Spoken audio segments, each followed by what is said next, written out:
what are the prospects for a civilization that has cut itself off from its root, and where could the obvious sources of our civilizational sustenance come from, if ever?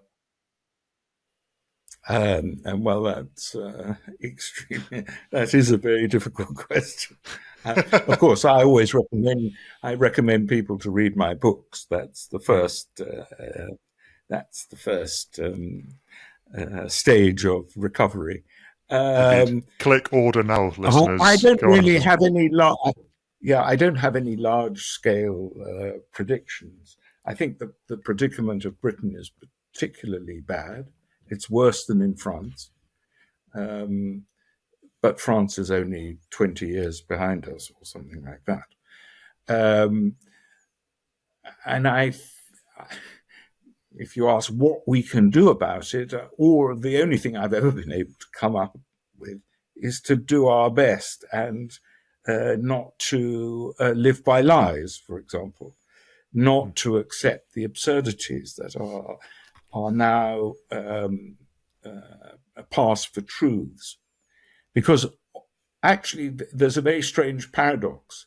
On the one hand, people are extremely skeptical, but on the other hand, they're very dogmatic about certain tenets. And I can give you an example, and I've given it before, and I hope people will forgive me for repeating myself, but I've only got a limited repertoire. I had a patient, a young girl who was about 17 at the time, and I asked her what she wanted to do, and she wanted to be a lawyer. And I said, what kind of law do you want to do? And she said, I want to be a human rights lawyer, with a kind of beatific smile on her face, as if she just got a... I mean, I suppose 100 years ago she would have wanted to be a nun. But so I said, well, that's interesting. I said, where do human rights come from? And she said, what do you mean? I said, well, do you go out and discover them? I mean, are they always there? Are we like Columbus? We go out and discover a human right? Or where do they come from? And she said, you can't ask that. And it's true that it was a kind of slightly cruel because she was only 17. But there was a certainty about her belief in the unequivocal goodness and justification of human rights that would not brook any question about them at all.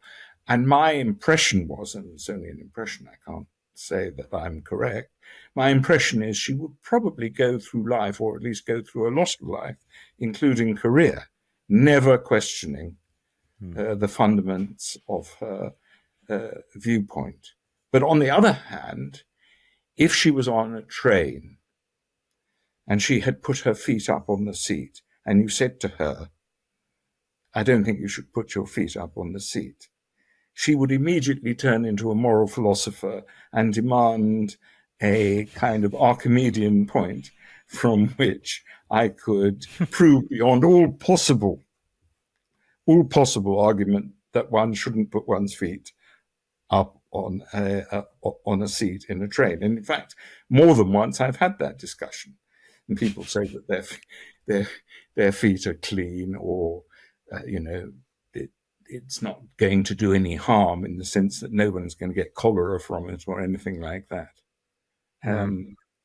So, in other words, their skepticism is a kind of skepticism that justifies a lack of self-discipline. But when it comes to the fundamental ideas that will give them a living, then they are not very skeptical. On the contrary, they believe in it as firmly as any Latin American peasant believes in the miracle-working Virgin in his local church.